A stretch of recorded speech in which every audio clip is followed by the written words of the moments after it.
Adopt a vibrant and clear delivery that brings the story's imagery to life.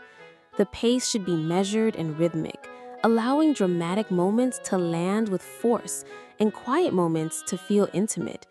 Infuse key phrases with purposeful energy and a hint of steel, reflecting the defiance of the characters. Speak with an authoritative yet personal tone, as if you are a witness to these events, sharing a truth that must be remembered. A carrier pigeon rises with a tiny metal canister tied to its leg. What message could be so precious that a wounded bird becomes the nerve of an army?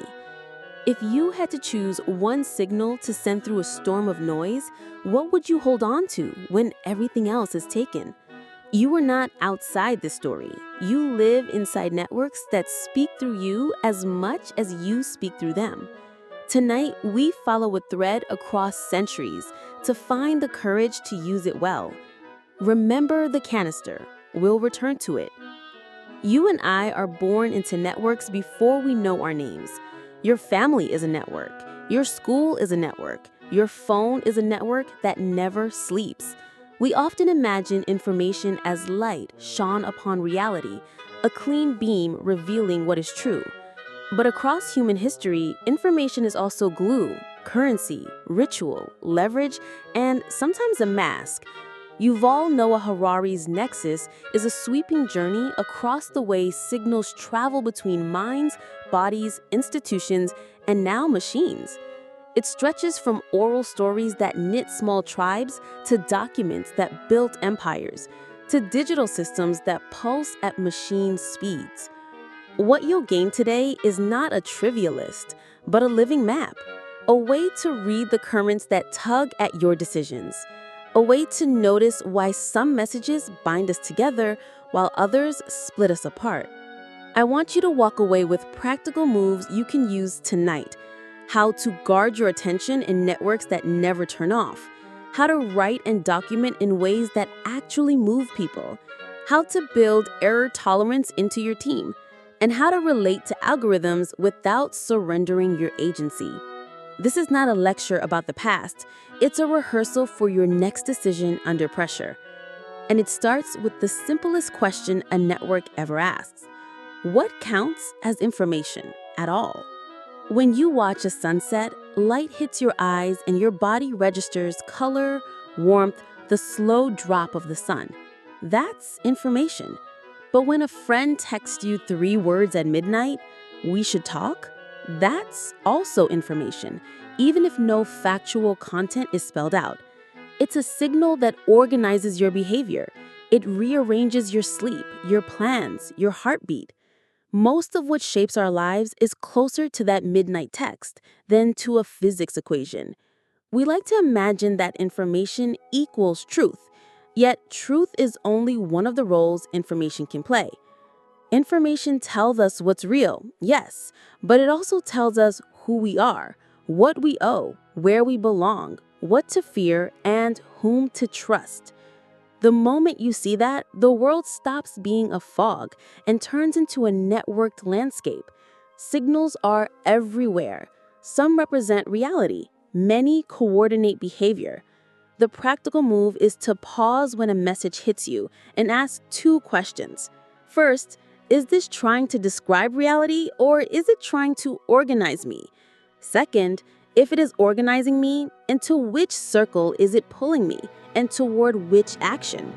Try it today with the next headline, email, or post you see. Ask, what is this pushing me to do with other people? That single habit will change how you move. Stories are our oldest networks. A story can bind strangers into a family faster than any contract. When a small team starts a company, they often share a hardship story, why they started, what they refused to compromise, who they serve. That story becomes a network rule. This is how we act here. In your life, the story, "I am the kind of person who finishes what I start," will organize your week more powerfully than any to-do app. Stories can also trap us.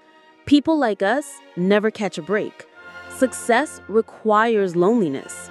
Those narratives recruit you into networks of expectation that limit what you attempt. If you want to use networks well, become a careful storyteller. You don't have to tell grand tales. You need short, repeatable lines that encode a value, a boundary, and a promise. Try this exercise. Write a 3-sentence story for your household or your team. Sentence 1, name a concrete moment you're proud of. Sentence 2, name the behavior behind it. Sentence 3, name the promise it implies for the future. Repeat that story in meetings, in notes, in rituals. You'll feel the network tighten in a healthy way. And if you carry a story that shrinks you, rewrite it with the same structure. Keep the concrete moment, change the interpretation, and let the promise expand. Documents are the bones of large networks. A single page can move millions of bodies when a system agrees to treat it as real. A passport opens borders not because of its paper, but because of the shared trust that stands behind it. In your everyday life, the documents you create, proposals, briefs, SOPs, even a simple checklist, determine whether your ideas travel or die in your outbox. Too many of us write documents as if we were painting murals, expressive, impressive, and impossible to use. Good documents are not speeches frozen on paper. They are levers. They tell readers what the next action is, who will take it, and how it will be tracked. Try a simple structure for the documents you rely on most. Aim, state, action, owner, review. Aim. 1 sentence naming the change this document exists to cause. State. The baseline facts relevant to the change. Action. The smallest next step to move the aim forward. Owner, the person responsible by name. Review, when and how the action will be checked. Keep it short.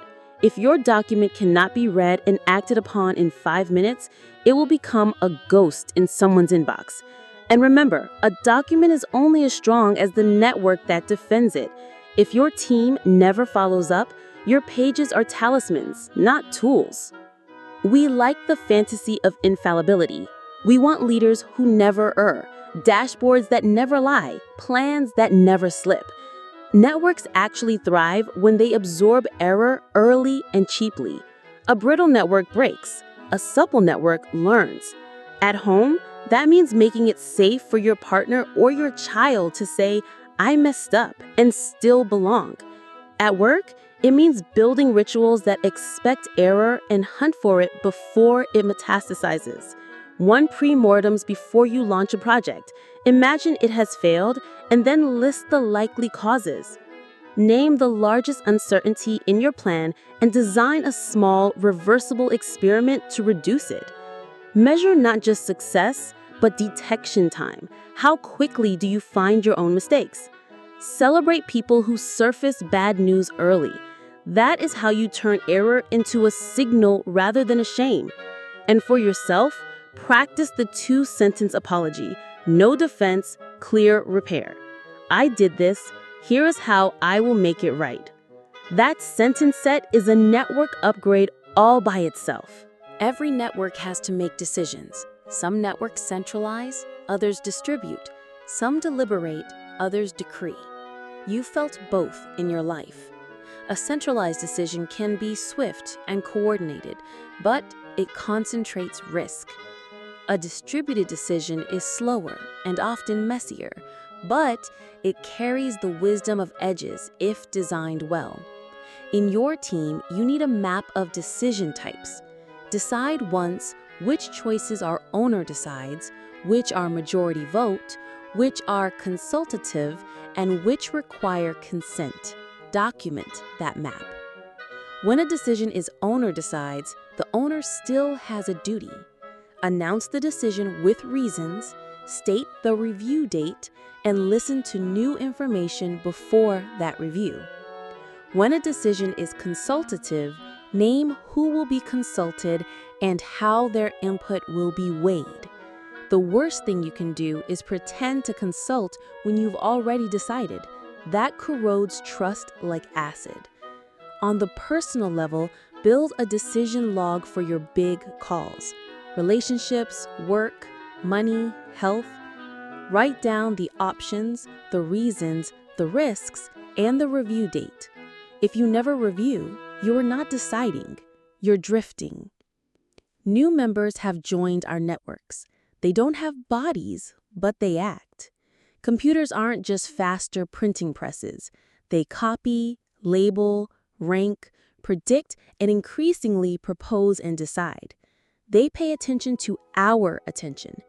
Algorithms are like very patient gossipers who never forget and who organize their conclusions around engagement more than understanding. They can be placed in service of your aims, or they can recruit you into their aim. More time on platform, more clicks, more heat. Treat algorithms like powerful but narrow interns. They are not your parents, your priests, or your constitution. If you let them, they will become all three. Build an algorithm hygiene routine. First, prune your inputs. Unsubscribe, unfollow, and mute aggressively. Second, seed your feeds. Search and dwell on what you want more of: craft, science, long form, calm. Third, introduce friction. Install pause prompts or time windows for the apps that carry you away. Fourth, use drafts as shields. When a recommendation tugs you toward a hot reaction, write your response in a notes app. Wait 10 minutes and see if you still care. The goal is not to become a monk in a cave. The goal is to become a captain on a busy sea. The new network is relentless. It is always on, even when you are not. That means the old habits of rest no longer happen by default. You must schedule disconnection like a meeting with your future self. Design network Sabbaths that fit your reality. If you can't take a day, take an evening. If you can't take an evening, take the first hour after you wake and the last hour before you sleep. Put your phone in another room for those windows and make the ritual pleasant. A cup of tea, a stretch, a few pages of a good book, a walk. When you return, you will not have missed everything. You will have remembered that your worth is not measured in replies per minute. On Teams, build quiet hours where no messages are expected. Clarify escalation rules so emergencies still reach you, but nothing else does. And practice ending meetings 5 minutes early to create a tiny island of unscheduled time. These are small acts of defiance against a network that would otherwise own your nervous system. The network is often wrong, not malicious necessarily, just wrong. Rumors beat corrections. Shiny beats true. Speed beats care. You already know this, yet you still feel the pull. The practical move is to build a personal verification ladder. Step 1, check the source. Do you know who is saying this and what incentives they have? Step 2, triangulate. Can you find 2 independent confirmations? Step 3, time frame. Is this breaking news that could change within hours or a steady fact? Step 4, action threshold. What decision would change based on this claim? If none, put it aside. If one, do the minimum to de-risk before acting. A second helpful habit is to separate descriptive disagreements from prescriptive ones. Many fights on the internet are really about values, not facts. Name the value conflict openly. We both care about safety and freedom. We weight them differently here. You will feel your shoulders drop. And when you are wrong, correct publicly and quickly. You will not lose standing. You will gain it. Can we still hold a conversation in a world that monetizes outrage? Yes, if we remember that conversation is a technology, a set of rules we can practice. Try this 3-move protocol when stakes are high. Move 1, steelman. Before you reply, state the strongest version of the other person's view in a sentence. Move 2, boundary. Name the constraint you will not cross: time, tone, topic, or goal. I have 10 minutes. I won't yell. I want to find a next step. Move 3, bridge. Ask the smallest question that could produce progress. What evidence would change your mind? Or what tiny experiment could we try? Use this with coworkers, family, and if you dare, on the internet. It won't fix everything, but it gives you a way to exit the outrage loop. On Teams, pick one meeting a week where you practice the protocol deliberately. Reward the best steelman. You will notice that people listen differently when they're competing to understand. Every network has a shadow. The temptation to centralize power until nothing human remains but obedience. In the 20th century, that shadow wore uniforms and demanded oaths. In the 21st, it may wear sleek interfaces and present itself as optimization. The danger is not that machines wake up and hate us. The danger is that we delegate so much judgment to algorithms that our institutions become hollow. When a school uses a black box system to rank children, when a court relies on a proprietary risk score with no appeal, when a company fires by dashboard with no human conversation, we are choosing an order where the map devours the territory. You can resist this without becoming a Luddite. Ask for model cards and documentation. Insist on human-in-the-loop decisions where stakes are high. Diversify your tools so one platform does not own your life. And inside your home or team, keep roles that algorithms cannot replace. Mentor, witness, friend. Those roles carry stories, rituals, and meaning. They keep the network human. The world may face a digital split, a silicon curtain, where different regions run on incompatible stacks, with different rules for speech, privacy, and power. You cannot personally redraw the globe, but you can reduce your fragility. Back up your data in formats that outlive any single provider. Learn 1 or 2 skills that still work offline. Keep contact lists somewhere other than your phone. On Teams, run tabletop exercises for outages. What happens if your primary tool fails for a day? Who talks to whom, through what channel, with what fallback? Resilience is not paranoia. It is love for the people who depend on you. Let's bring this down to daily life. Imagine a small crew building something they care about. Maybe it's a side project, a school program, a neighborhood cleanup, or a family event. If they treat information as truth only, they'll argue about facts and miss the deeper moves. If they treat information as coordination only, they'll march in lockstep off a cliff. But if they hold both, the project breathes. They agree on a few shared measures that reflect reality: budget, schedule, quality bar.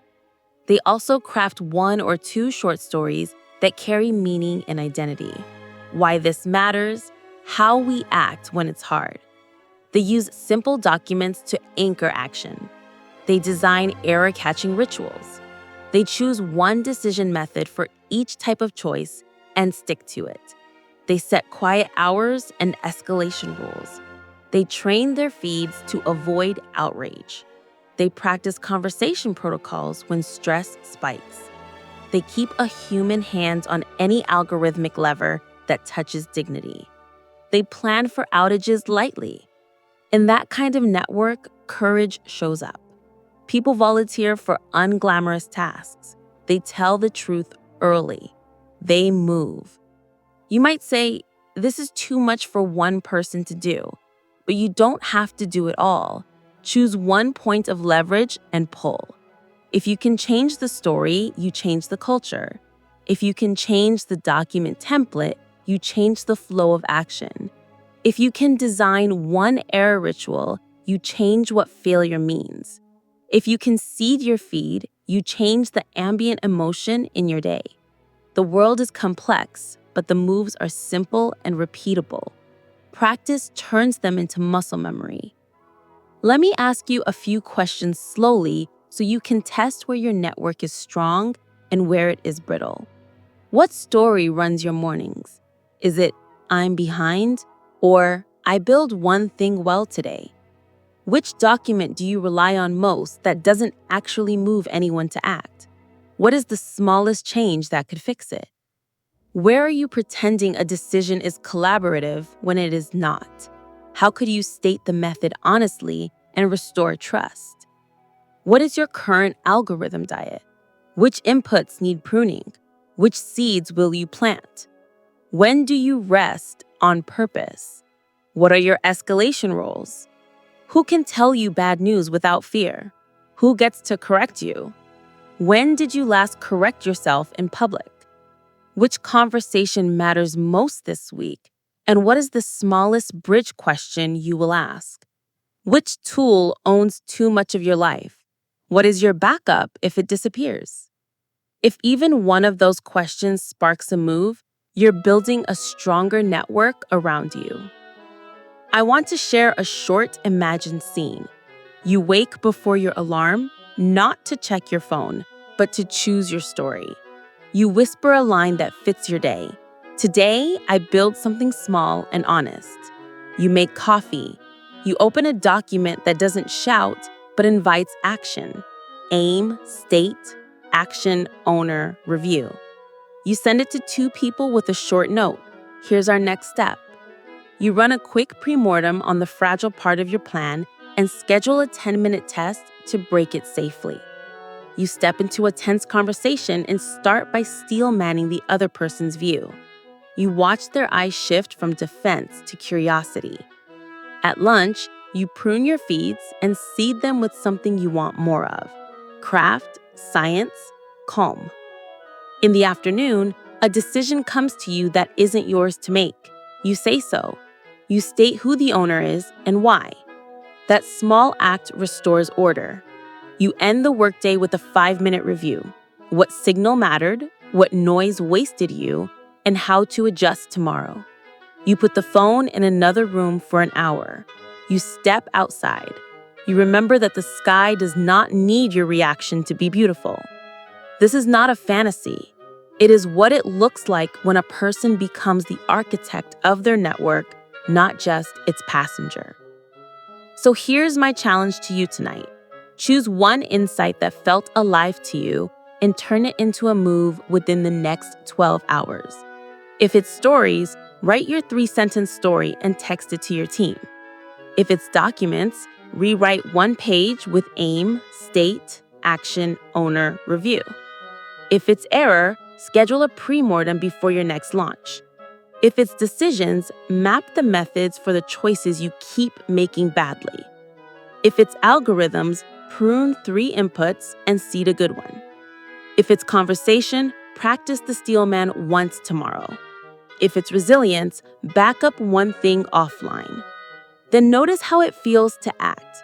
You will be tempted to dismiss small moves because the world screams for grand gestures. Resist that. Networks grow by tiny reinforcements repeated day after day. You are reinforcing a more human one. As we close, I want to return to the image of the canister tied to a bird's leg, a fragile creature carrying a message that changes the fate of hundreds. The technology was simple. The network behind it was everything. You don't need perfect tools to matter. You need a clear aim, a humble signal, and a courageous network, starting with you. The point of studying information is not to become clever at arguments or paranoid about manipulation. The point is to love more intelligently, to build communities that can hold truth without breaking, that can admit error without shame, that can welcome machines without worshiping them. Remember, a network is not an it, it's an us. And us is a choice you make day by day. The memorable line I want you to keep is this: information organizes humans, but humans decide what we are organized for. That decision is your daily task. Here is your final nudge before we wrap. Tonight, Write one message that organizes someone you love towards something good. Make it concrete, kind, and small. Maybe it's walk at 7. Maybe it's I was wrong. Here's how I'll fix it. Maybe it's I see how hard you're trying. Here's lunch on me. Tie your message to the leg of the smallest carrier you have, a text, a note, a calendar invite, and let it fly. When you wake, follow it with action. Call to action time. I want one thing from you, and it's simple. Leave a comment answering one sentence and make it specific. What is the smallest canister message you will send today, and to whom? I'll read them and we'll learn from each other's moves. If you want to go deeper into building your personal network playbook, tap the video on the right about designing your attention and decision rituals.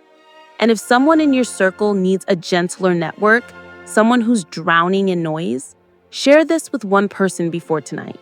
We're building a community that treats information as a way to love better, decide better, and live braver. Come be part of it.